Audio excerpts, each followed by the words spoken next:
Chapter 60, Out Came the Sun. Out came the sun. It was well past midnight now, the stars blinking as clouds moved overhead, blowing in off the sea, bringing with them a damp, almost warm breeze, and Jahara could sense the rains to come. Frithia and Herdalis were walking slightly behind her, almost as though they still worried she might change her mind. A part of her considered she should as well, though it was a concern that she was clearly alone in, the pair laughing and chatting as they walked, and Jahara could not help but notice the change in Frithia, the girl's carefree manner lacking the strained edge it had suffered lately, and she seemed genuinely happy. Jahara let her gaze drift to the dusky-haired man walking next to her. She had been worried before that something best left dormant would blossom between them, but then it had all faded into friendship and she had felt her concerns ebb.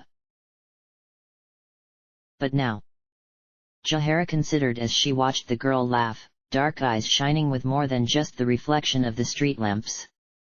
Frithia glanced ahead to catch her watching, beaming as she skipped forward to playfully tug at her sleeve as though to hurry her along, like a young child on her way to some wonderful treat. "Ah, I'm so excited."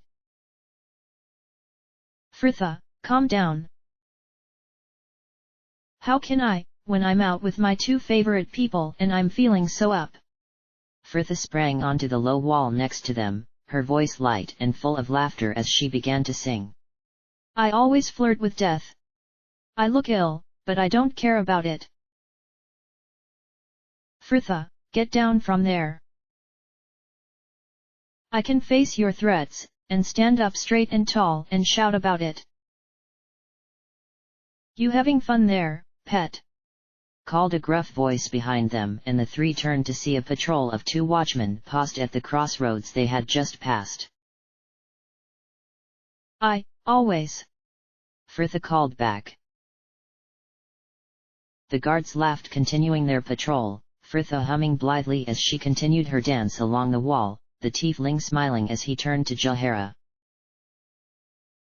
"Now, my ptarmigan, who looks the more suspicious, 3 cutters skulking about the darkened streets, or 3 revelers on their way to the next tavern? Do not even attempt to make out her idiocy is all part of some greater plan." "No, but it was a useful coincidence, was it not?" He grinned, and Jahara shook her head in disbelief. "The full moon must be affecting more than just CERNed, letting you two lead me into this madness. How I will face the others tomorrow, I do not know." But Herdalis waved her concerns away with a pale hand. "Oh, they will not care, and those that do will be appeased easily enough." "Yes," agreed Frithia, looking down on them, suddenly serious, "it's not as if we're going to desecrate anything. Just fetch this book and leave. Besides," she continued, a certain sternness creeping into her manner, and Jahara could see a reflection of Gorion and his Agamite teachings lingering behind the young face, "books shouldn't be buried to start with. They are created to be read, that the knowledge they hold may be shared and grow. I bet the person who wrote it would not wish for their book to molder away like a corpse." Frithia had at last come to the end of the wall, the girl dropping down to join them on the street once more as she continued thoughtfully, "And as for the others, well, I don't think Minsk will mind so much, for a start. Will CERNed?" Jahara sighed dully. "No, I do not imagine so. And the dove is always cross with me about something at the moment," offered Herdalis with a shrug. Jahara nodded. In fact, the only reaction she could not foresee was Anomen's. In the beginning, he had been so predictable in his black and white view of the world, but he seemed to have matured somewhat lately. She doubted he would be pleased with them tomb robbing, but if Frithia went to him with her reasons. "I could not guess at what the knight would do though, he has changed greatly of late," Jahara offered absently, and Frithia nodded in vehement agreement. "I'm glad you've noticed it too. I thought it was just me, at first, but Anomen has been acting very oddly, hasn't he? I think this knighthood has gone to his head." He told me I had nice posture the other day, she confessed, frowning as though she could not see why anyone would have even considered it. Herr Dallas smiled mildly, letting his eyes flick pointedly down to her rear. Are you sure he said posture? Herr Dallas! Fritha cried, laughing through her indignation as she cuffed the back of his head. The bard lost to laughter. Jahara shook her head, torn between disapproval and amusement. Really, Herr Dallas, are you that keen to meet with your oblivion so soon? I cannot imagine Ari finding such jests as entertaining as you seem to. The bard let his laughter finally fade in a sigh, though the smile still lingered. Ah, that she would not, my ptarmigan, but it would be refreshing to be scolded something for which I feel I should be reproached. Ah, and at last we are arrived, my birds. Jahara gazed up at the ornate stone archway that marked the entrance to the cemetery, memories of the last time they were gathered before it and their chilling meeting suddenly at the fore of her mind. Neither Fritha nor the bard seemed especially concerned though, the pair stepping just inside to examine the painted board that showed the layout of the plots for visitors, Fritha letting a pale blue light blossom in her hand as they examined it. So which way is it? Asked Fritha. Herr Dallas glanced briefly to the map he held. The west gate is the crypt entrance nearest to where we are headed, it is on other side of graveyard. This way. Fritha let the light she held fade, the girl unwilling to attract the attention of any more watchmen now.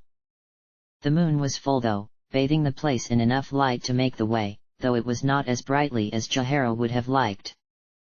Perhaps it was just since she knew who held residence there, but she fancied every shadow looked sinister, the darkness that hung in the doorways of the tombs they passed hiding untold fiends. Herr Dallas led them through the hatching of cobbled streets past ornate vaults and tombs, some almost miniature palaces in their grandeur, finally coming to a narrow lane between two large stone mausoleums that ended in a wall. A tall iron gate was at the end and barring the way to a flight of stone steps which spiraled down into the darkness. The bard rattled it, the clang of metal on metal seeming very loud in the surrounding stillness. Ah, locked as expected. My raven. Fritha let a hand hover over the lock, a well-oiled click the only sign of the magic being worked within. Herr Dallas grinned, opening the gate and stepping back with a slight bow. Ladies first. Fritha glanced to Jahara with an eager smile, light blooming about them as they summoned their wear-lights and together the three descended into the crypts. The steps led down into a small square room, 3 tunnels leading from it, just 3 yawning black holes in the grey stone walls. The vaulted ceiling above them was also lost to darkness, the place swathed in shadows that their wear-lights seemed to do little to penetrate. "Oh, it's a bit spooky, isn't it?" whispered Fritha, though she sounded more enthralled than scared, the girl raising her light to better see the ornate carvings that decorated the ceiling ribs. Herr Dallas snorted, not bothering to glance up from the map he was studying.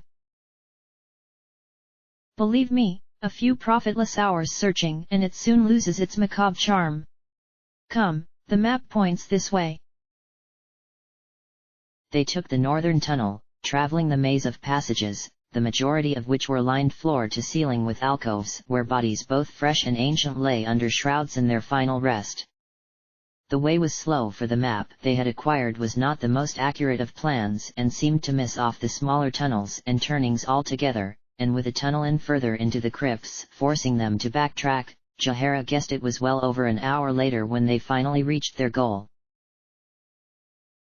This passage was much wider than the others they had traveled to get there and lined, not with alcoves but long heavy wooden tombs set vertically against the walls, each painted with an image of a figure dressed in simple clothes, their eyes closed as though sleeping.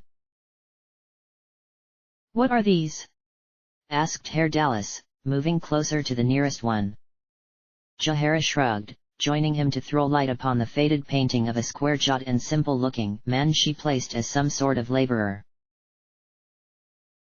More than likely depictions of the servants of whomever we plan to rob, and included here that they may continue to serve him beyond the veil. Frithha frowned, looking uneasy. They weren't killed when he died and buried down here as well, were they? She asked, and Jahara assumed the girl had heard rumors of the barbaric rites carried out in distant Mulhorand, though the druid shook her head. No, I have not heard of that practice ever in These tombs are likely empty, just included as a representation of the deceased's status. They moved onward down the passage, the light that hovered over her staff slowly opening the room at the end, until finally they passed under the archway to stand in a small square chamber, a large sarcophagus in the center, the figure of a man, robed and bearded, carved in stone upon the lid, while chests and pots of various sizes were set about it, a fine layer of powdery dust over all. So, we are here, confirmed Herr Dallas, finally pocketing the map and turning his attention to the sarcophagus.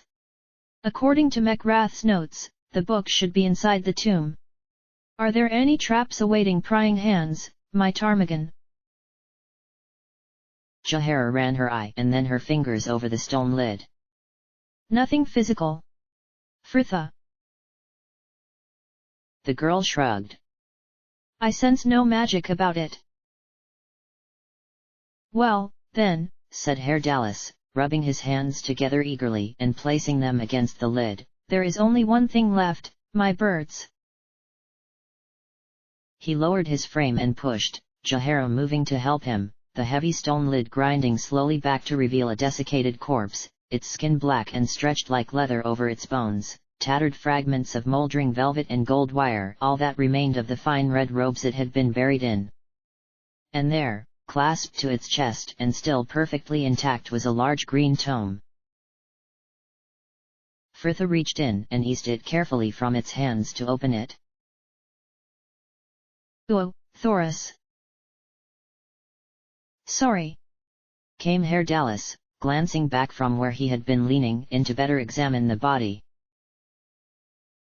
It's written in Old Common, the girl explained. As a language, I haven't seen it since leaving Candlekeep. She shifted the book to rest upon one arm, turning the page as she read, before glancing up to them with frown. I think it's a diary.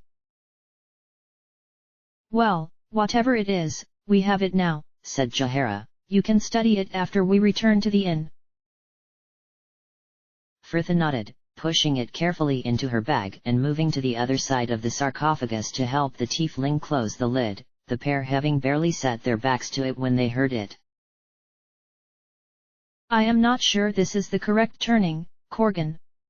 This map is rather more sketchy than the last, and since we were forced to backtrack. No. This be the way, I bloody knows it, so get back in line. Jahara's where light was out in an instant, the last thing she saw, Frithha's look of horror before the tomb was plunged into darkness. It was as though a veil had been thrown over the world, the vault now lit only by the soft glow of the torches that were just around the end of the tunnel, the light growing ever brighter with the approaching echo of the footsteps.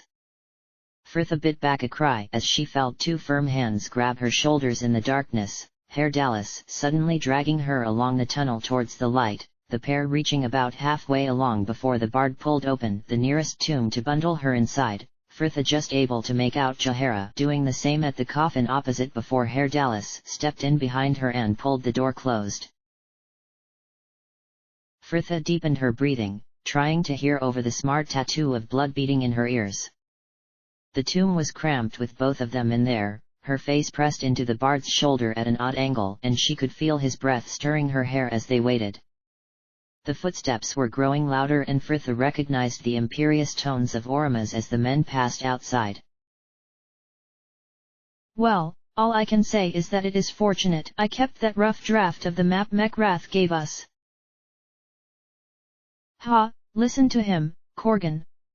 We wouldn't even be in this position, Spell Fiddler, if you hadn't lost the first one. Tay.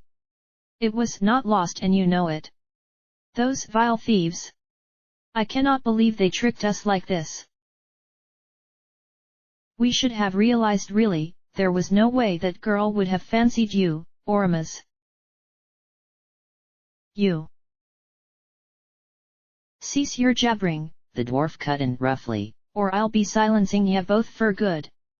Now there still be a fair chance they ain't come down here yet, so.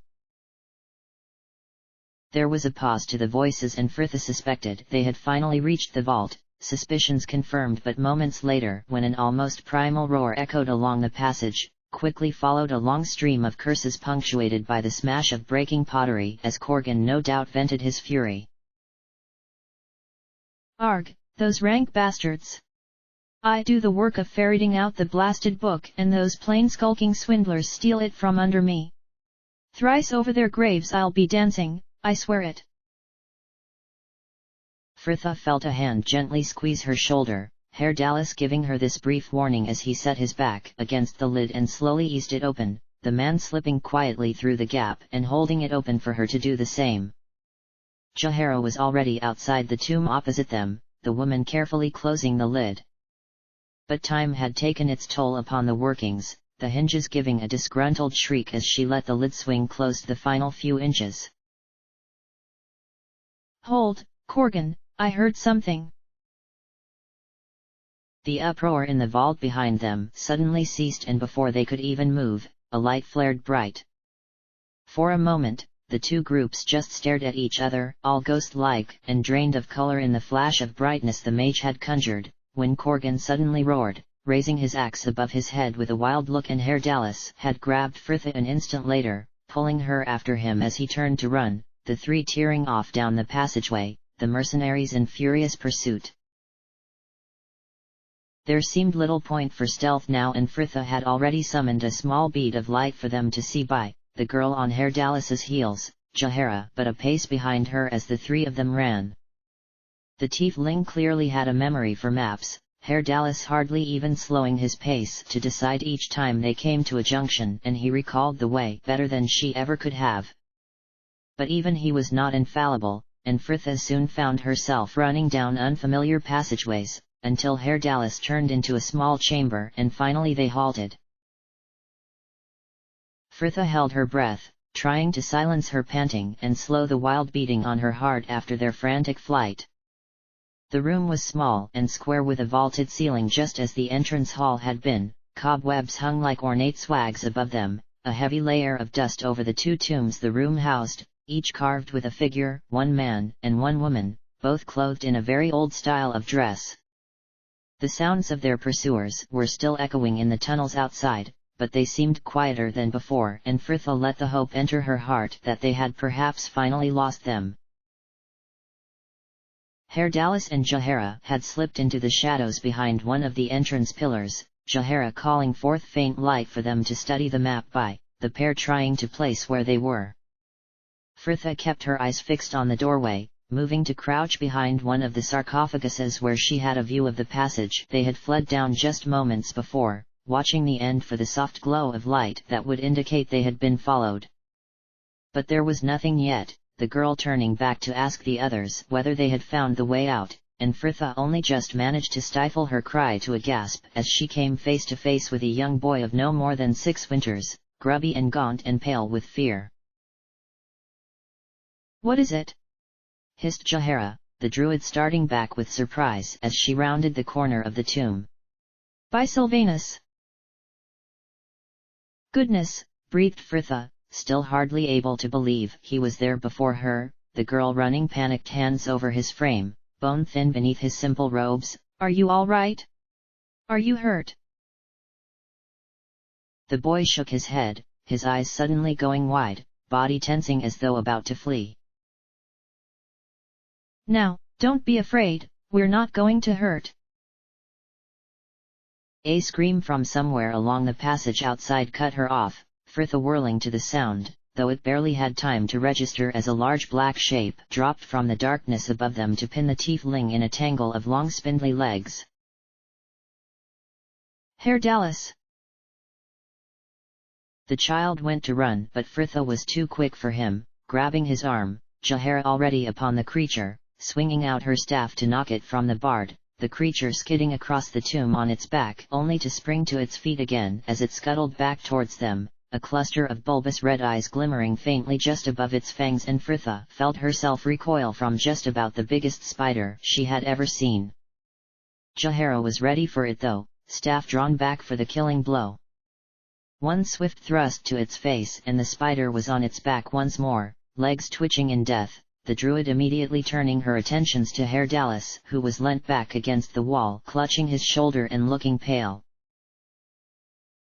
"Are you all right?" "Yes," he breathed, though he could not seem to manage any more by the way of reassurances. Another roar echoed through the tunnels outside, this time accompanied by the shriek of spiders. Fritha swung the boy onto her back, the child instantly stopping his struggles to fasten his arms about her neck with a grip that could have strangled her. She turned back to the others. "Do we know the way out?" Herdalis nodded weakly. "Well, come on then." They ran back along the passage, the sounds of battle growing ever louder until they rounded a corner to find their 3 would-be hunters caught in a vicious battle with half a dozen of the huge black spiders, ever more seeming to pour from the tombs and crypts around them. Corgan was in the thick of them, though not out of his element it seemed, the dwarf smeared with the green-black gore as he swung and swore at anything that came within range of his axe, Tay at his back, bow in hand, while behind them, Oramus was stood, his staff aloft, white energy bright enough to light the whole tunnel crackling about his head as he called on arcane powers. "Come on," shouted Fritha over the din, "we know the way." "You!" The boy's scream nearly deafened her as a spider dropped from the darkness above, though Jahara struck it aside before it even reached them. "Fritha, we've got to go." Suddenly, Oramus swept his staff down, striking it against the dusty stone tiles, and fire burst forth to engulf all around him, the creatures finally retreating, Corgan's curses and the shrill screams of burning spiders filling the air. They ran on, the stitch in Fritha's side like a knife between her ribs, her knees trembling under the weight of the child she carried as they raced along the corridors to finally reach another junction. Herdalis was looking faint by now, the man leaning heavily into Jahara as he fought to catch his breath. "Which way?" That one," he gasped, raising a trembling hand to the southern passage, and they set off again. Fritha was leading now, the girl beginning to recognize the turns and tunnels, and suddenly they were back in the vaulted room where they had first descended. She tore up the steps, the gate bursting open before she even reached it, and finally the 4 of them were out, stood gasping under a pale grey sky. It was raining lightly, the cold drops speckling Fritha's face, the cobbles and stonework about them drenched and glistening, evidence of the heavier rains which had already been and gone. The alley between the 2 mausoleums was cramped, and they moved at once into narrow lanes of the cemetery proper. Herdalis immediately slumping onto a low wall, clutching his arm and breathing heavily as Jahara tended him, the man sweating profusely though it was cold. Fritha turned away from them, the feelings of guilt stirring, and she settled her attention instead on the one good thing that had resulted from her foolishness. "You all right back there, my lamb?" She felt the boy nod into her neck, though he said nothing, and Fritha set him gently down to stand on the low wall next to her. The boy seemed reluctant to let go, though he slid off after a little coaxing, Fritha removing her cloak and wrapping it about him against the morning's chill before letting the boy climb onto her back once more. Fritha sighed, turning eastwards to see the sky finally warming, a pale watery yellow creeping into the haze, and at her ear there came a whispering. She half turned back, about to ask the child what was wrong, when she realized he was not talking to her, all his focus east as he intoned a prayer to the dawn. Fritha felt her heart twist, a hot lump rising in her throat, the panic and fear of before finally dissipating to leave her rather emotional. "Oh, bless you!" We'll soon have you back with Dawn Master Creel, okay? She felt the arms about her neck tighten in a brief squeeze of acknowledgement, no pause to his worship. A sharp hiss behind her and Fritha turned to see Jaehaera drawing what looked to be a broken shard of fang from Herdalis's shoulder, the man grimacing as he drank from a small bottle of viscous brown liquid that did not look particularly appetizing, and Fritha felt awful all over again. Come now, my raven, Herdalis scolded, sending her a weak smile as Jaehaera fussed over the wound. Don't look at me so. I was as eager for this jaunt as you. And as they say, there is no excitement without risk. Fritha sighed. Yes, but this trip has ended up with much more of the latter than the former. But the bard just laughed, finishing his draught in one final mouthful and hissing as Jaehaera pulled the bandage tight in the final knot and took the bottle from his waiting hand. Right, the poison should be purged from your system now. Can you walk? Herdalis nodded, rising stiffly. As well as I ever could, though it might be a while before I'm tripping you about a dance floor, my raven, he added with wink, Fritha sending him a wry smile in return. I'll wait. Jaehaera sighed, shouldering her bag with a smile of her own. Well, at least your spirits remain unaffected. Come, with any luck we can get back to the tavern before the others have risen and at least be graced with time enough to take some tea and decide how to best explain this folly. It seemed, though, that the last of their luck had been spent in the crypts. Fritha! Cried a gnomon as the tavern door banged open, 4 familiar faces instantly glancing up from the table opposite, the knight on his feet a moment later. Oh dear! Sighed Herdalis behind her, and Fritha felt her stomach lurch in agreement. So much for them getting back before the others even realized they had gone. Ari was on her feet as well by now, her face already flushed in her temper. Where, in the name of goodness, have you three been? Fritha sighed. She knew well enough how the rest of this was going to pan out, namely badly. We've been in the crypts, didn't you get my note? She asked, sending a questioning look to Minsk, who smiled. Yes, we found your letter, Boo thought it very droll. Though tomb breaking is really Keatzige. The word you used, Haggisk, would be for the looting of the dead before they are buried. Jaehaera sent Fritha an exasperated look. You wrote the note in Rashomie. Fritha shrugged. I thought it would be good practice, but before we all start screaming and shouting, she added quickly in the face of Ari's angry look, we have a new addition to our company. Fritha turned slightly and there were collective exclamations of astonishment as she let the boy, unnoticed all this while, slide off her back and into the nearest chair. Here, my lamb, eat up, she smiled, quickly serving him some porridge and setting it in front of him. We'll soon have you back with all your friends at the seminary. A chapter child! Gasped Ari, a gnomon looking just as shocked. The boy from the temple, you found him? Fritha nodded. Yes, and quite away from where you lot were looking for him.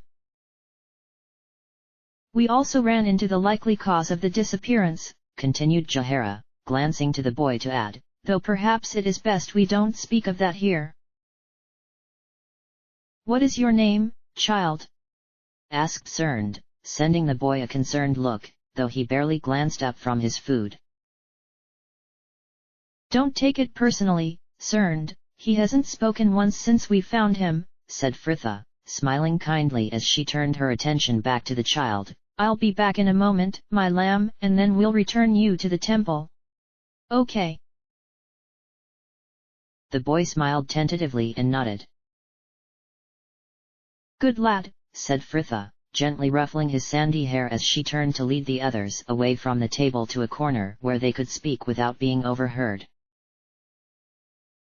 Cerned lingered though, unwilling to leave the boy alone after his ordeal, and for a while he just watched him eat, feeling the silence between them pressing on him. Foolish though he knew it to be, a part of him felt that he should know instinctively how to reach the boy, but he did not, and the silence hung over them, broken only by the chink of his spoon, the boy watching the window next to them as he ate. So, Cern began slowly, unable to bear the silence any longer. You were lost in the crypts for 6 days, did you know it was that long? No, well, you were very fortunate to have survived all that time. It must have been very frightening. I imagine your family will have been very worried for you, or the priests and your friends at the temple. He added quickly when he considered that the boy may have been taken into the seminary as an orphan like so many others.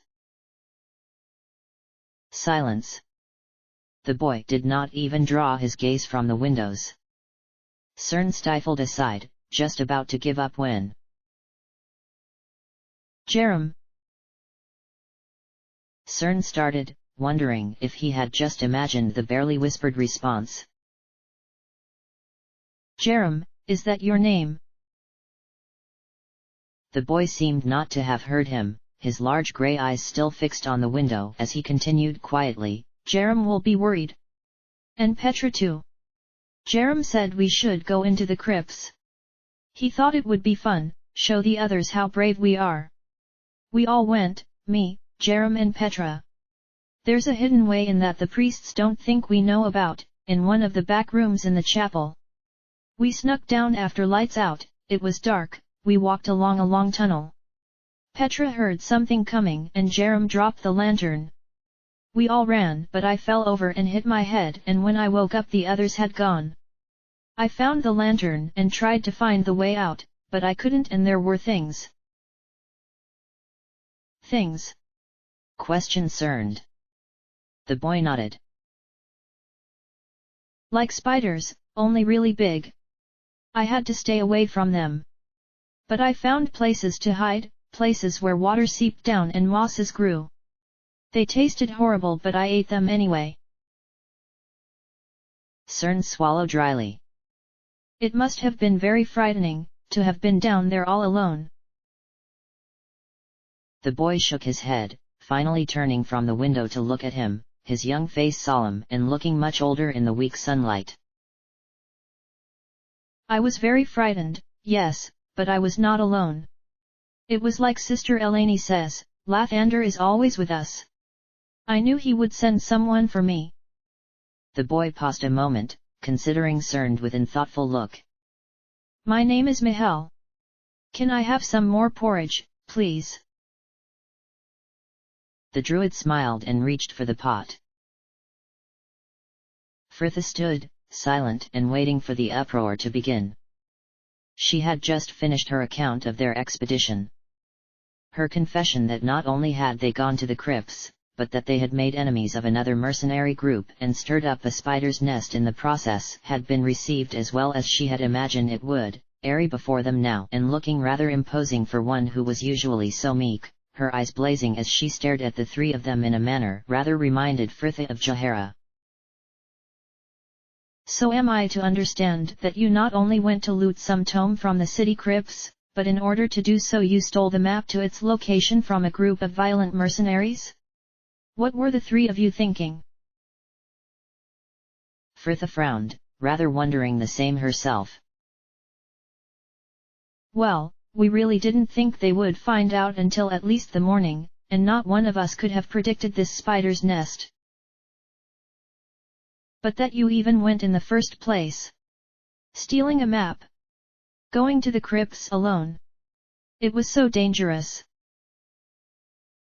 Yes, well, that is something I am coming to realize myself, Frithia agreed tiredly. But everything seemed like a much better idea last night. I think you just had to have been there, Ari, there was rebellion in the air. What rot! And I cannot believe you would even consider tomb robbing. We were not tomb robbing, my dove, soothed Herr Dallas. We were not down there scavenging for anything we could find, we just went to fetch this book. It makes no difference what you went to steal. Come now, Little Airy, interrupted Minsk calmly. What need have the dead of anything? Their spirits are no longer of this plane, free of mortal desires. Fritha nodded her agreement, rather impressed with this stance and more than glad he seemed to be on their side in all this. You could not help but feel better when Minsk was at your back. The elf merely snorted though, turning instantly to the man at her side. Anomen, don't you have anything to say? No, he answered stonily, looking down at them with a cold disappointment that inspired more regret in Fritha than any of Airy's anger had. I would only waste my breath. Well, Fritha continued stalwartly, now we have all said our piece, we need to get our young charge back to the temple. I'm sure the Dawn Master will be glad to have him returned however we came about finding him.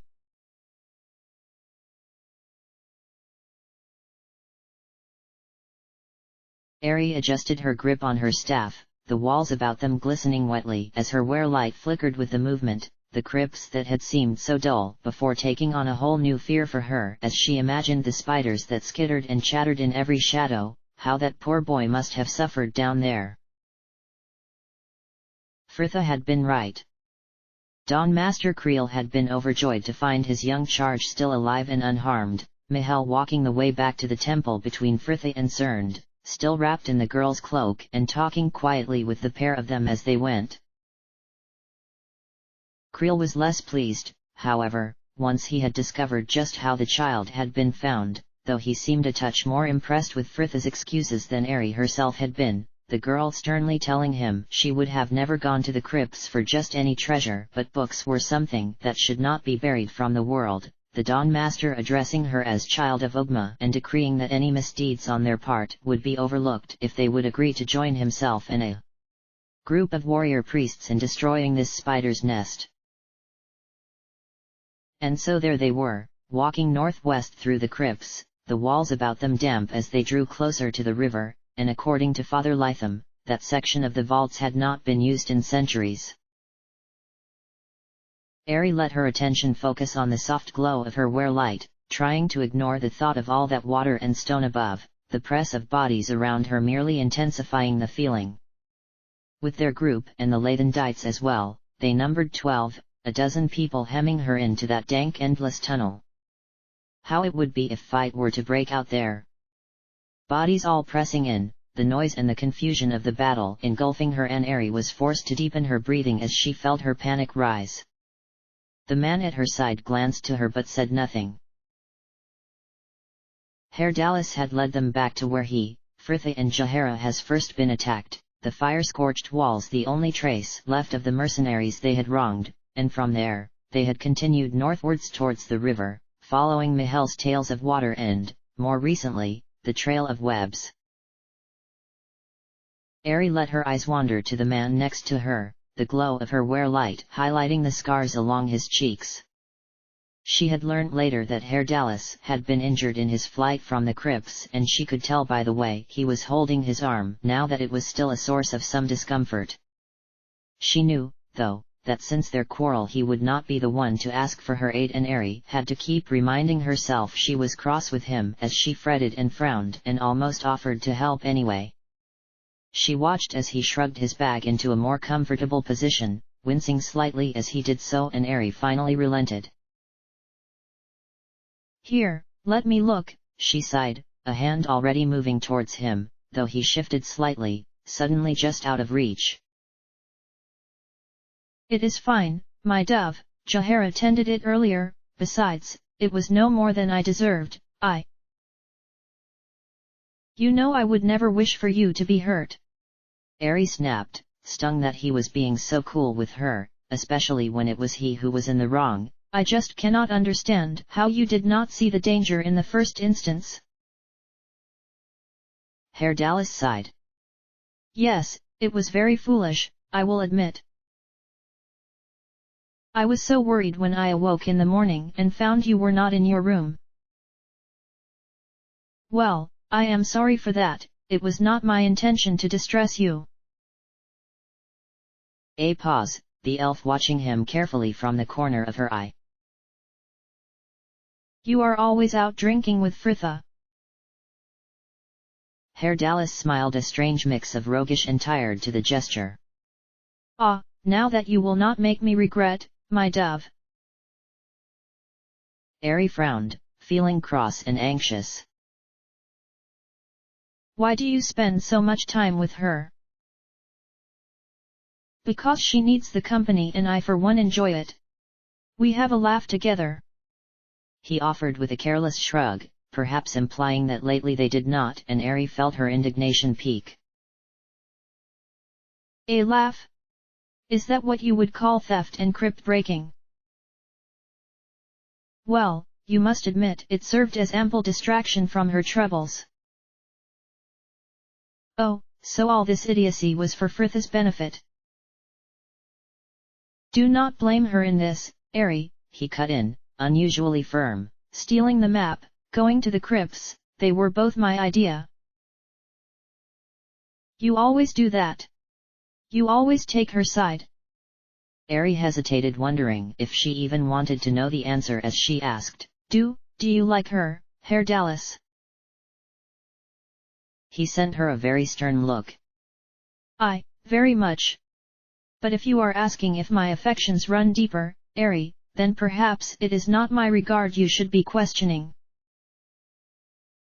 Ari opened her mouth to refute it, but the slight delay to her protestations seemed to be enough for the bard, Herr Dallas throwing up his hands with a frustrated sigh. Enough, I can argue with you about this no more. Look, the ptarmigan seems to wish your ear as well.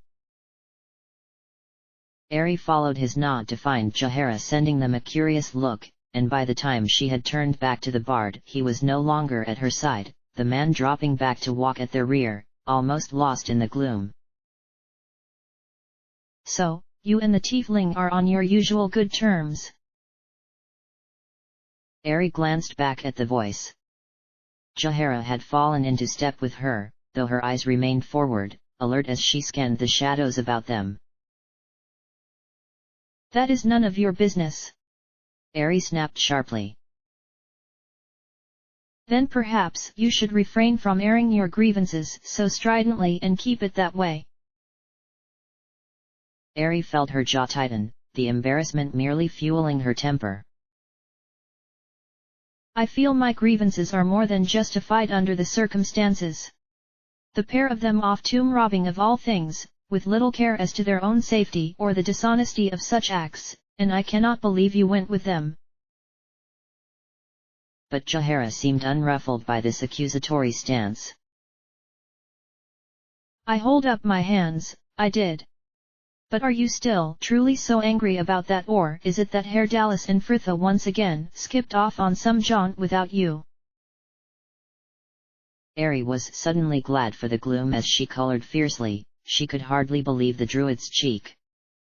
And yet for all her outrage she could not quite quell the small sad voice buried inside her that said the woman was getting close to the truth of it. Ari paused, her face dropping as she at last admitted, I don't like way they are together lately. Always laughing at some joke of their own, sharing sly looks and smiles. Jahara nodded contemplatively. I will admit, it worried me at first as well. You were worried? Exclaimed the elf. Why would you even care? You really wish to know? I thought Fritha and Herr Dallas a poor match. Jahara said with a frankness that left Ari speechless, but my thoughts on this changed as I watched them in tombs last night. The way they worked and related to each other, they are very close, yes, and comfortable in each other's company, too comfortable, in fact. No romance unrealized was ever born with so little tension. Jahara glanced to her briefly, her expression softening somewhat. Fritha does not look at the bard that way, Ari, and it is the same for Herr Dallas, they are more like siblings than lovers. Ari shook her head, the unhappiness she had been ignoring for so long now, suddenly at the fore and almost enough to overwhelm her. You don't know what it's like. Herr Dallas and I argue more and more. I try to get him to open his heart, to ease him of the pain I know he has felt and feels still. But he is so stubborn, he clings to his grief and calls it a philosophy. And then I am forced to watch them laughing together, him so open and relaxed, to know at the end of every quarrel he had stormed off to confide in her. Ari hung her head, hating how she sounded, even as she spoke. You suspect Herr Dallas of disloyalty? Asked Jaehaera, her incredulous tone indicating that she did not believe it even if Ari did. The elf shook her head. Not at all, but I wonder if he did not wish that another had claim to his loyalties. Ari turned away, letting her eyes drift over the cold lifeless stone that surrounded them, wishing her heart was the same, not such a fragile sensitive thing that came to pain so easily. She had been suffering the worry for a while now, that she and Herr Dallas had little in common and no future together, and that, sooner or later, he would realize the same and start looking elsewhere. And, despite what Jaehaera had said about his regard being more brotherly, in Ari's mind there really was not far for him to look. Fritha, she is so witty and bright and yet touched by dark things as well, she relates to him in way I never could, and it makes me so angry whenever I think about it, that it poisons time we have together. I pick at him, getting us into these silly little arguments and just making things worse. Even when I know I am doing it, I still cannot seem to stop myself. Ari sighed, feel utterly miserable. You think I am stupid, don't you? Jaehaera shook her head. No, I think you are young, just as we all were once, including myself, though you may doubt it, she added with the slightest of smiles. You did not know Khalid, but be assured that it is not just the boasting of a proud and very much in love wife when I tell you he was among the most handsome of men. I am aware I am no great beauty, despite how Khalid may have professed to see differently, and in the beginning of our relationship, I found myself looking around at all the fairer women of our company, wondering whether he was looking at them too, and my jealousy grew without check. But then I came to realize, as our time together went on and Khalid's affections remained true, that my envy was merely a reflection of my own insecurities. I had never cared before about my appearance, why should I suddenly be jealous of others' beauty now? It was my fear of losing Khalid, this man on whom I had come to so rely upon. And when it became evident that no number of pretty faces could tempt him from my side, my jealousy faded as it should. Jaehaera sent her an understanding smile. It is easy to look about you and find the pleasing qualities in others, but just because it is more difficult to see them in ourselves does not mean they are not there, and they are likely just as obvious to other people as theirs are to you. Herr Dallas chose to be with you, Ari, and seems more than resolved on his decision despite your recent troubles. Do not let your own insecurities blind you to his regard. Ari continued to stare up at her even as Jaehaera had turned back to their path, the druid's profile sharp and noble, every plane and line brought into relief in the mossy green of her wear light. What must it have taken for her to share such memories? And Ari felt both ashamed and touched that the woman cared enough to be willing to do so. And as for Herr Dallas, it was not that she did not love him, and she knew he loved her, but they could not seem to help but hurt one another, him with his merry detachment and she with her jealously guarded desire to help him. Perhaps it was as Jaehaera had said, perhaps they were just a poor match. A round of laughter behind her, Ari looking back to find Herr Dallas and Fritha thick as thieves once more, the man glancing up to catch her eye and send her a smile. Ari sighed once and weakly returned it.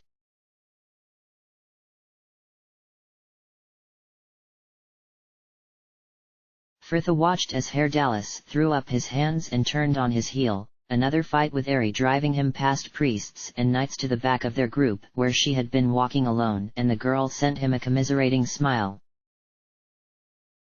How's Ari? As reasonable as ever, he murmured tightly. What happened to all the blame for this jaunt falling on Jaehaera? Fritha shrugged. I suppose it just goes to show, Sparrow, no man can escape his fate. Well, we are not men, we are bards, we are above such rules. Are we indeed? She laughed, Herr Dallas's arrogance nothing if not bolstering. Well, then what is your bardic self going to do about this latest quarrel with your good lady? Why, let us at least have some sport from this tragedy. Take a guess, my raven. Fritha made a show of giving it a moment's deep consideration. Sulk, whinge, and then go and make up with her. You know me too well, Herr Dallas snorted, his manner suddenly serious as he looked to her. She asked if I am in love with you. Fritha almost laughed. Well, that's a fair enough assumption, so many men are. Really, my raven, sighed Herr Dallas, though he could not hide his smile. I despair of her, truly, I do. Poor sparrow. Love is many things, but simple is not one of them. Love is very simple. Relationships, however, are not. Fritha laughed brightly. Ari is probably just cross with you because we worried her. I'm sure she'll forgive you soon. But Herr Dallas shook his head, frowning as though he was trying to understand something just beyond his ken. No, it is something more. Even when we are at peace there is a tension to the air, ever since we left trade meet, though I am damned if I know what is the cause. Well, whatever it is, I doubt hanging around back here with me is going to provide you with any revelations on the subject. Fritha sent him a stern look. The only way to solve things between you two is to talk to her. You do want to resolve things, don't you? Of course. But I have tried to speak with her on several occasions now and she just says nothing is wrong. He sighed, folding his arms and pursing his lips in a very good imitation of the elf. Fritha sighed too, smiling in spite of herself. She liked Herr Dallas. He was a good friend who could see the dark humor in that sometimes cruel and bitter existence, and even the worst of situations did not seem so bad when she could share a quip and a grim smile with him. Well, Fritha began slowly, trying to reason the thing out in her own mind. Perhaps it is some sort of test. Ari has suffered a lot, losing all she held dear so early on in her life. Perhaps subconsciously she is worried she will lose you as well and she is testing you, seeing how far she can push you away to test your affection for her. Do you think so? Well, why else would she be doing this? Because underneath that sweet exterior beats the black heart of a true Loviatari. They both laughed at that, the idea that Ari was anything but the shy, and sometimes shrewish, elf who was so full of tender care for the world about her was an amusing one. The girl herself glancing back at the noise and Fritha watched her send the man a small smile. Oh hells take me, I love her, Herr Dallas sighed, still grinning. Right, this sparrow is once more off to try and make amends. Fritha thumped him soundly on the back. That's the spirit. And Fritha watched the man quicken his pace to rejoin the elf. Jahara suddenly, and subtly, kneaded at their head and Fritha smiled, as Herr Dallas was often heard to remark, "All's well." The girl stopped, the smile suddenly frozen on her face, a no-man glancing back as the tiefling passed him to catch her eye, Fritha trying and failing to pretend she had not noticed, but it was too late. "Hello, a no-man," she greeted, her stomach somewhere in the vicinity of her boots as he dropped back a few paces to join her. A no-man sent her a stiff nod. "My lady." After a night of no sleep and much strain, Fritha was not blessed with her usual abundance of patience. "Look, if you're still angry with me, then you can just go right back to where you were walking before and disapprove from afar." Her irritation seemed to shake a no-man from his coolness, his voice milder as he assured, "I am not angry with you, my lady, merely disappointed that I went to the crypts. That you did not think to inform me, before the act. I would have attended with you." Frithha blinked owlishly, not really sure what to say to something so wholly unexpected. "Oh, well, I'm sorry, Anomen, but to be honest, I didn't think you would want to come. I did not imagine it would be something you'd approve of." Anomen returned his attention to their path, a little of his previous coldness creeping back in. "I do not, but since you would have gone whatever I thought of the matter, I would have attended with you regardless." There was not much Frithha could say to that, and they walked on in silence, the crypts about them cold and damp in the combined blue-white of their wear lights. "I just cannot understand why you would wish to endanger yourself on such a clearly reckless task." Anomen burst out with a sudden frustration. "Are we so desperate for coin?" Frithha sighed, wishing she could somehow make him realize that the rules and ranks he found so supportive merely stifled her. "Anomen, it was not about the coin, I mean, it's just... well, what everyone expects of me, this role I must play, the responsible leader, it just jars sometimes. When I told Airy rebellion was in the air, I was not exactly exaggerating." Frithha sighed again at his troubled frown. He did not understand. "Look at it this way, Anomen, if we hadn't gone then we would not have found Mihel, or the spiders or anything. I cannot believe you would even try to use that as an excuse." I'm just saying. Can you imagine what it was like? Airy appearing at my door to tell me that the three of you were just gone. And then Minsk arrives with your letter, which, for someone usually so content to talk, was very sparing with the details. How would you have felt?"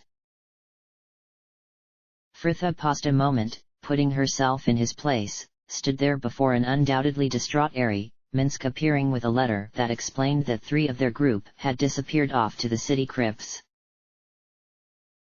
"Well, that would be fine. You've left a note, I know where you've gone and you're all capable enough. If you hadn't returned by breakfast, I would be worried and perhaps go looking for you." She tailed off, something dawning on her. "I know what this is, I trust you not to do anything stupid, and you don't trust me to be the same." Anomen shook his head gravely. "No, I think you are as capable as any of us. But it only takes one moment, one unexpected crisis, as this case is a prime example, and I just could not bear to see you hurt for want of my presence." Frithha sighed inwardly, just like his sister had been. She sent him a sympathetic look, her tone gentle. "Anomen, I am not Moira." Anomen snorted. "Of that fact I am more than aware, my lady." But Frithha was not so sure he was. "Look, Anomen, whether you like it or not, I am a mercenary and will remain so for the foreseeable future, and there will always be a certain element of risk to my life. I understand this, but must you go looking for trouble?" Anomen sighed, shaking his head. "I would just ask that in future you would tell me before you go rushing so carelessly into danger." "I can't do that. What if I'm doing something you can't conscience?" He turned to her with a measured look. "I can guard my own morals, my lady, and I will make the decision as to whether or not I join you, or merely report you to the watch," he added, his lips twitching. "Anomen!" she cried laughingly, "You would as well, wouldn't you?" Frithha sighed. "All right, I promise that I'll try." Anomen nodded once, still smiling slightly. "I suppose that is the best I can hope for." Frithha smiled too, glancing up as the 2 priests before them slowed, the group seemingly coming to a halt, and she pushed her way to their head to see they had come to a junction, water dripping from the ceiling like rain, the tunnels that stretched off in either direction, both thick with webs. Father Lytham was stood to one side with Minsk, while Jahara was crouched at the fork examining something, and beneath the grime Frithha could see the dull glint of metal, the woman's wearlight highlighting the curved crescent edges of a double-headed axe. The druid glanced up, lifting the weapon from the slimy floor. Do you recognize this? Corgan's axe. Fritha confirmed. So they didn't escape then? So it would seem. Fritha frowned, gazing left and then right along the tunnels that seemed to stretch on endlessly, trying to see as far along each as she could, before both were lost to the darkness. Time is running out for them, if it has not already. She turned to the priest behind her. Father, do your maps show anything, any chambers or vaults where these spiders could have made their nest? Lytham sighed and shook his silvery head. I fear not, child. My maps do not stretch this far. We have been following your friend's skills alone for a while now. Fritha turned instantly to the ranger. Are there any tracks? Minsk nodded grimly. Yes, young Fritha, everywhere. And too many to show any favor for either passage. They could have more than one nest, Fritha offered eventually, turning to address the Dawn Master who had been watching them patiently all that while. What do you think, should we split up? Creel frowned, glancing briefly along the tunnels as she had. I would rather we did not. Our strength is in our numbers and I will not lose any more people to this. We stay together. Fritha nodded, turning back to the group behind her. Okay, who's got a coin? Thanks, Herr Dallas. Right then, swords we go left, wreaths and it's right. The coin flashed as it spun in the torchlight, Fritha catching it neatly to slap it on the back of her opposite hand and gingerly lift her fingers. Okay, right it is then, and Timora take the blame. Timora was clearly more interested in taking the credit though. It was not far down the right-hand tunnel when the webs began to thicken, hanging from the uneven roof in great sweeping curtains and swags, sometimes covering the way completely and would have to be hacked through, the wispy remains clinging to clothes and armor like of tattered remnants of burial shrouds. They had adjusted their formation when they had halted before, Fritha now more to the center of their group with Ari, Lytham, and other less armored of their companions, Jahara just before her and not looking very happy that her view had now been reduced to a no-man's broad-plated back. About them, the tunnel walls were becoming uneven, covered in dry brown crust that Fritha thought looked similar to papier-mâché, though what it truly was she did not like to contemplate. Hold a moment, someone called quietly at their head, Fritha slowing her pace just in time to prevent her from walking into Jahara. It's opening out. A few more steps and the confining tunnel walls finally fell away, their lights and lamps illuminating a vast natural cavern, the rough stone covered in webs and the same papery substance as the passage had been, and Fritha felt like she was walking into a huge wasp's nest. The chamber seemed to be empty though, the spiders perhaps still out hunting in the crypts, and Fritha let her gaze travel the cave as the others spread out about her. The distant ceiling was still lost to darkness despite their lights, and she let her eyes fall to the uneven walls that surrounded her. Heavily webbed bulges hung here and there, and Fritha wondered if they were egg clutches. She moved over to examine the nearest, suspended just low enough for her to reach, the girl stretching up a tentative hand to part the lower webs and starting back with a cry as she uncovered a gaunt desiccated face, jaw slack, and eyes rolled back from where he had been hung upside down. It is Dervik, sighed Lytham, suddenly at her side, a hand resting kindly on her shoulder. One of the priests we sent down here. Poor man, though at least his soul is with Lathander now. Come away, child, I shall call one of the men to cut down they. I think I've found something, someone called quietly from the far side of the chamber, Fritha moving towards the voice, a strange rumbling growing louder as they approached until she realized, to her confusion, it was snoring, and she suppressed a laugh as in her mind she saw the dwarf, Corgan, taking a well-earned nap on a mountain of dead spiders. The cavern floor was uneven there, littered with bones and armor and other rubbish that seemed to have spilled from the large heap of debris that had been piled against the far wall, and there, atop it all, sat what could only be described as the vilest mix of spider and woman head, lolling as she snored loudly. She was grossly fat and quite naked, save for the thick black hair that hung about her in greasy matted tendrils, 6 long spindly arms protruding from the mound of mottled grey-white flesh, long dark nippled breasts hanging sack-like to rest on her bloated gut. Suddenly the snoring stopped, the creature stirring as the light fell upon her, all 6 arms straining to maneuver her sheer bulk as she turned to them, until she settled once more in her nest, bulbous red eyes looking down on them all with a remarkably satisfied look. "What is this?" she cried, her voice shrill and slightly lisped from between the 2 huge mandibles that protruded from her mouth. "Meat now walks willingly into the webs of Cedarl." "What are you?" demanded Creel, the Dawn Master, clearly having to force himself to speak past his disgust. "Identify yourself, creature." The woman cackled, the flesh of her body trembling unpleasantly. Oh, chatty meat, wants to talk." She cast an appraising look over their group. I will indulge your questions for now. I am Cedarl, of the race Kaidan." "A Kaidan," confirmed Jahara with a frown. "And what are you doing here? Your kind usually keep to the Underdark." Cedarl nodded once and slowly. "Yes, that is so. Exiled I am, exiled from Yathchal and cursed with it, cursed with a hunger that will never be sated."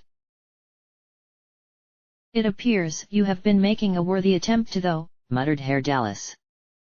The creature shot him a poisonous look, multifaceted eyes sparkling like cut bloodstones. "You do not understand the hunger," she snapped, spittle flecking her many chins. "I must feed. Banished from my home caverns, I wandered without end, feasting on all I could find, alive or carrion, it mattered not, but it was not enough, and the hunger tore at my belly and I grew thin and weak.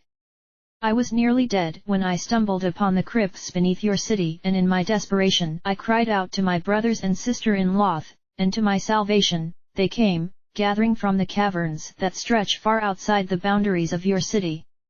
Together we hunted these crypts, so full of fresh bodies and sometimes even fresher victims, and I grew fat on the spoils, and when I could no longer carry my own weight, I made this nest.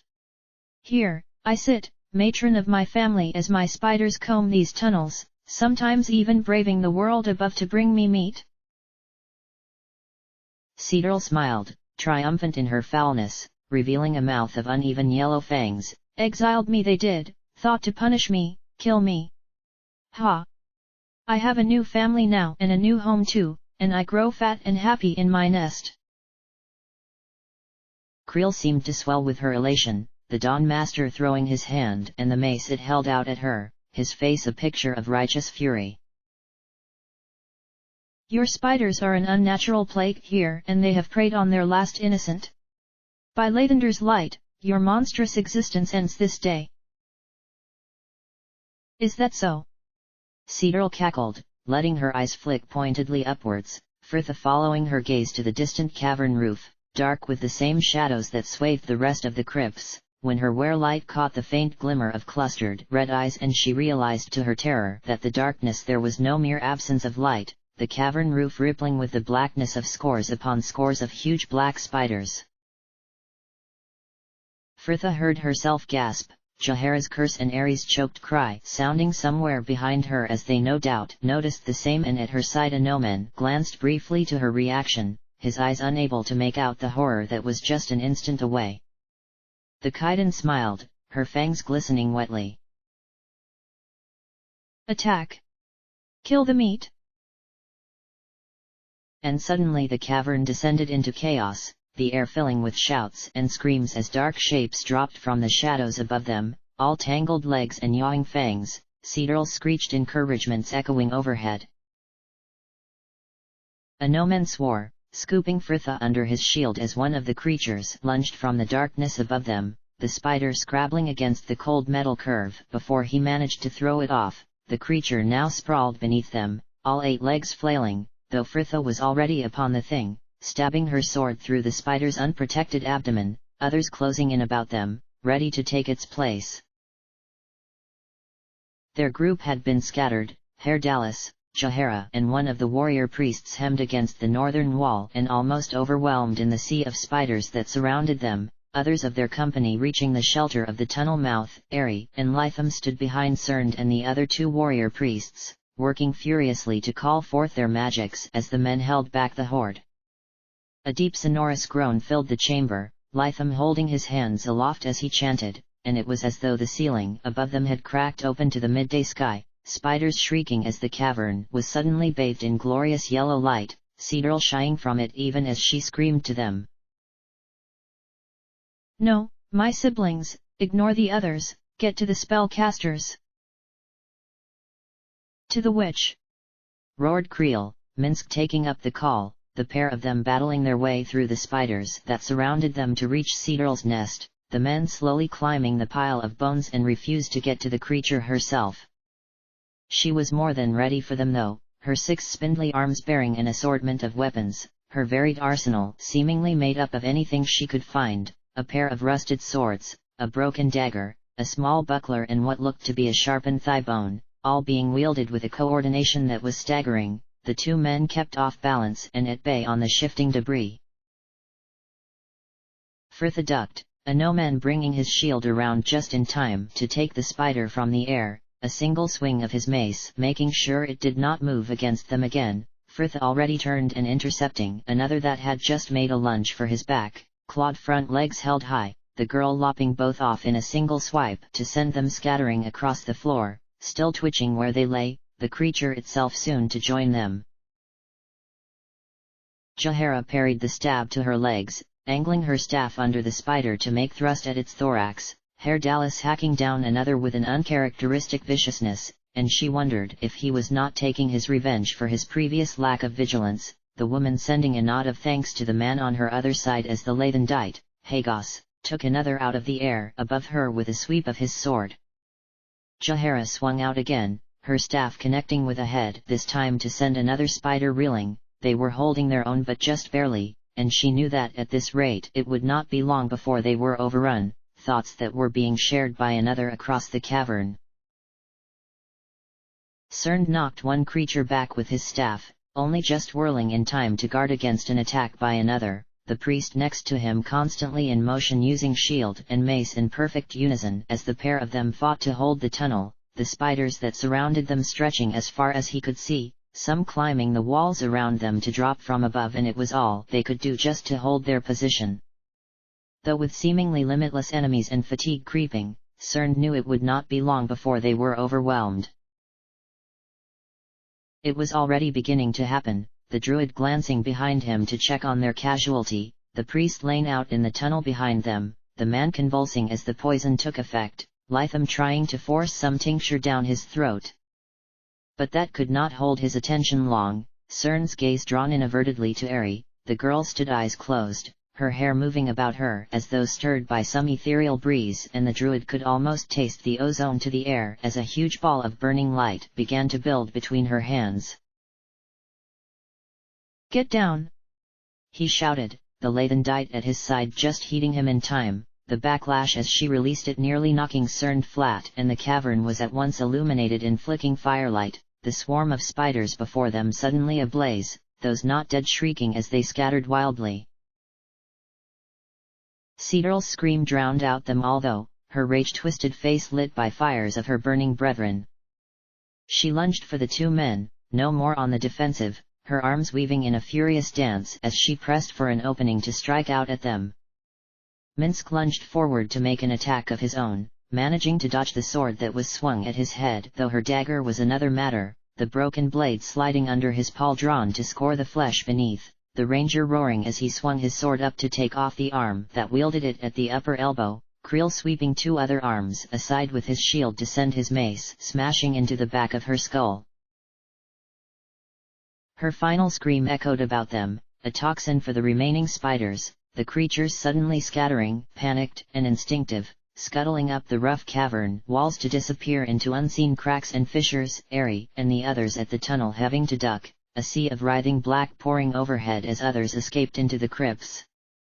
A no-man lowered his shield, Frithha sheathing her blade and sending him a relieved half-smile in the glow of their were-lights that he could do naught but return, that had all been a little too close for comfort. "Is everyone all right?" Jahara's voice echoed somewhere north of them. "A no-man and I are fine." "Yes," agreed Ari. "Tynan's been hurt but Father Lytham is tending him."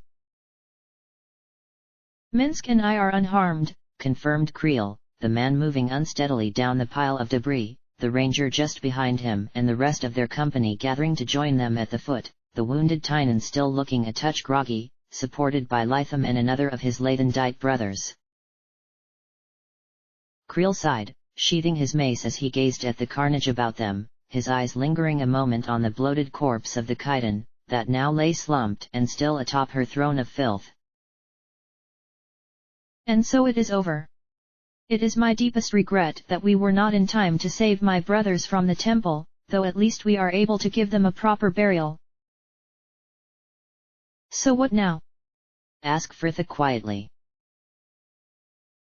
"Well, your service to us is concluded, you can attend the temple later for the payment that was promised.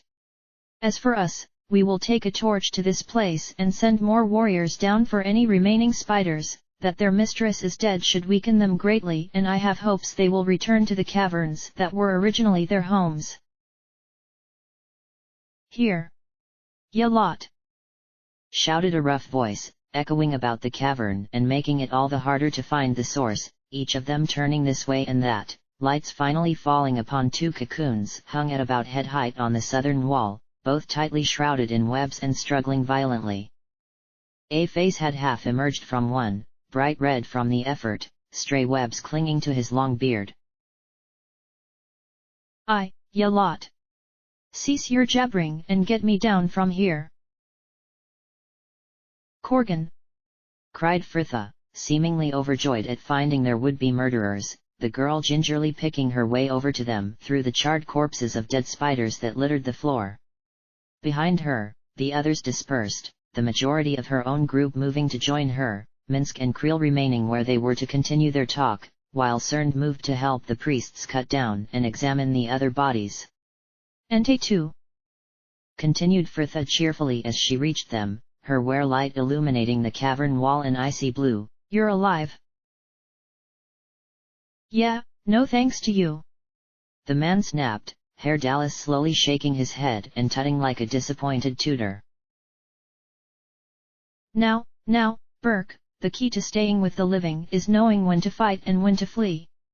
We called to you and you stayed to battle those spiders of your own choosing, you cannot lay this at our door. You stole our map. But where's Oromaz?" continued Frithha, blithely ignoring Tay's outrage. "Is he?" She tailed off, eyes running apprehensively over the cocooned bodies about them. "Is he Hell's?" snorted Corgan. "That blasted mage up skirts and ran as soon as the battle began to turn. Now get us down from here." Frithha sent the dwarf an appraising look. "Now, if we release you, you've got to promise not to kill me." Corgan stared down at her, beady black eyes narrowed and full of loathing. I give ye me word," he spat eventually, as though pained to force it from his mouth, "though me axe may never forgive me it. Dwarves' honor!" Frithha pressed in a sing-song voice. "Someone get this Louise-addled wench away from me and get me down from here." "Watch your tongue, dwarf," snapped a no-man coldly, "or this place will be your tomb." "Really, Frithha?" Jahara sighed, thinking the dwarf's anger was hardly unwarranted as she moved to cut him down, Frithha helping her as a no-man and Herr Dallas moved to aid his human companion. The webs parted easily enough before a knife's edge and the pair finally struggled free, Tay still looking rather unsteady on his legs, while Corgan brushed himself off roughly before receiving his axe back from Jahara with a nod. "There, that's better," Corgan muttered, giving the weapon an affectionate pat as he slipped it back into his belt. Let's go, Tay, and find that gutless bastard, Ormus. He'll soon learn that cowards reap their own rewards. Corgan laughed grimly, turning to Fritha and Herdalis. And if either of ye see me again about the city's alehouses, ye best be avoiding me, lest the beer go to me head and I be forgetting me oath, I. He did not wait for any answer, just stalked off, Tay giving their group one last, and rather impotent, glare before hurrying after the dwarf. Ari whirled immediately to the two bards. Well, I hope this has taught you both a valuable lesson. Indeed, it has, my dove. Next time we stay and make sure the fools are so deep into their cups they cannot even see, before we go following any maps we've filched. Herdalis, and don't you encourage him. Ari snapped as Fritha continued to laugh. Fritha, a moment of your time if you please, called Dawn Master Creel, neatly forestalling Ari's haranguing just long enough for her to make her escape. Anoman let the sounds of Ari and Herdalis's relatively one-sided quarrel wash over him as he watched Fritha, the girl talking excitedly with the Lathendite and Minsk. And when they finally emerged from the tombs an hour later, under a waning afternoon sun, Fritha quickly made her excuses, citing much to do at the theatre, and quit their company, though Anoman could not help but note that it was not the direction of the bridge in which she hurried off. End of chapter.